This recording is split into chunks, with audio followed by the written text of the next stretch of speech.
আজকে ছিলাম বিনা নিমন্ত্রণে অন্নপ্রাশন বাড়িতে। অন্নপ্রাশন বাড়ির বাইরের গেটটা কিন্তু ভীষণ সুন্দর করে সাজানো। আর আজকে শুধু আমি, শান্তনু আর ভাই যাইনি, সঙ্গে মামদিকেও নিয়ে গেছিলাম। ঢুকে প্রথমে অল্প কিছু স্টার্টার খেয়ে তারপরে চলে গেছিলাম মেন কোর্সের দিকে।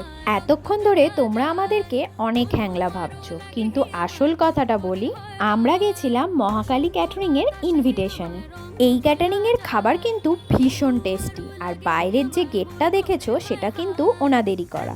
যার জন্য এতক্ষণ ওয়েট করেছিলাম সেই বিরিয়ানি চলে এসছে। ওনাদের সাথে কিন্তু এই বিরিয়ানির জন্যই পরিচয়। ওনারা বিরিয়ানিটা ভীষণ ভালো বানায়। মহাকালী ক্যাটারিংয়ের থেকেও ওনারা বেশি পরিচিত ঘরে বসে বিরিয়ানি নামে।